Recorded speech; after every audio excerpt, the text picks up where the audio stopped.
Content monetization বর্তমানে কিন্তু এখন অনেকে ফেসবুকেতে শোনা যায় যে এটাকে বলে যে সোনার হরিণ। আসলে কন্টেন্ট মনিটাইজেশন পেতে হলে কিন্তু আপনাকে অনেক ফেসবুকের গাইডলাইনগুলো আছে, সেই গাইডলাইনগুলো কিন্তু আপনাকে মেনে কাজ করতে হবে। সেই গাইডলাইনগুলো কি, যদি আপনি প্রথম থেকে শেষ পর্যন্ত যদি এই ভিডিওটা দেখেন তাহলে আপনি অবশ্যই জানতে পারবেন যে কি ভিডিও আপলোড করলে আপনি কন্টেন্ট মনিটাইজেশন পাবেন। প্রথমে তো আপনাকে অবশ্যই 3টা করে শর্ট ভিডিও আপলোড করতে হবে।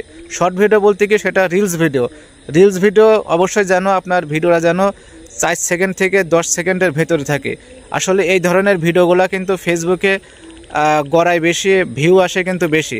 এই জন্য আপনাকে অবশ্যই 3টা করে ভিডিও আপলোড করবেন প্রথম অবস্থায়। আর চেষ্টা করবেন প্রতিদিন রাতে একটা করে হয় লেখা পোস্ট, না কোনো একটা পিকচার আপনাকে পোস্ট করতে হবে। আর সপ্তাহে 2টা করে বা 1টা করে আপনি লং ভিডিও আপলোড করবেন। লং ভিডিওটা যেন 3 মিনিট প্লাস হয়। আপনি এই নিয়মে যদি কন্টিনিউভাবে 3 মাস যদি আপনি ভিডিও আপলোড করতে পারেন, তবেই কিন্তু আপনি কন্টেন্ট মনিটাইজেশন পাবেন। আসলে অনেকে ফেসবুকেতে বহুত দিন ধরে কাজ করছে কিন্তু তারা কোনো প্রকারের সেটআপ পাচ্ছে না।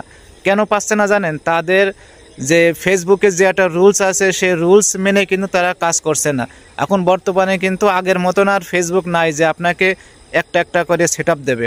এখন বর্তমানে কন্টেন্ট মনিটাইজেশন মানে তার ভিতরে আপনার সমস্ত কিছু সেটআপ আছে।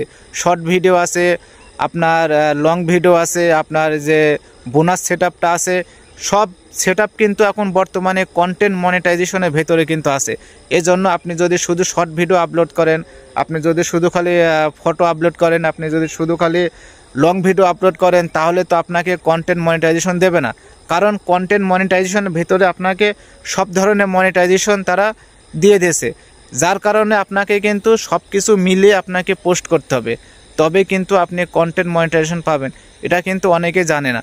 এজন্য অবশ্যই ফেসবুকের গাইডলাইনগুলো মেনে কাজ করুন। ফেসবুকের যে রুলস আছে সেই রুলসগুলো মেনে কাজ করুন। ইনশাল্লাহ একদিন আপনাদের সফলতা আসবে।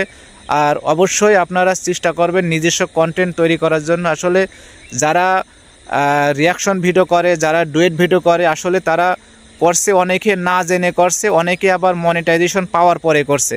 আপনি প্রথম থেকে যদি আপনি অন্যদের কন্টেন্ট নিয়ে যদি ভিডিও আপলোড করেন বা অন্যদের মিউজিক ব্যবহার করেন, তাহলে কিন্তু আপনি কখনো কন্টেন্ট মনিটাইজেশন পাবেন না। ফেসবুকে পছন্দ করে যে অরিজিনাল ভিডিও, আপনি অরিজিনাল ভিডিও আপলোড করেন। যতদিন আপনি মনিটাইজেশন না পান ততদিন আপনাকে 100% নিজস্ব কন্টেন্ট আপনাকে আপলোড করতে হবে, তবেই কিন্তু আপনি কন্টেন্ট মনিটাইজেশন পাবেন। আর কন্টেন্ট মনিটাইজেশন পেলেই কিন্তু আপনি ইনকাম করতে পারবেন, আপনার ফেসবুকেতে ডলার ঢুকবে। এজন্য অবশ্যই ফেসবুকের গাইডলাইনগুলো মেনে কাজ করুন। আসলে কন্টেন্ট মনিটাইজেশন কিন্তু ফেসবুক সবাইকে দেবে, যদি আপনারা গাইডলাইনগুলো মেনে কাজ করেন, ফেসবুকের রুলস মেনে যদি কাজ করেন, সবাই মনিটাইজেশন পাবেন। তাই ধৈর্য ধরুন এবং কন্টেন্টভাবে ভিডিও আপলোড করুন। আর আমার এই ভিডিওটা যদি ভালো লাগে সবাই লাইক কমেন্ট করবেন এবং শেয়ার করে দেবেন।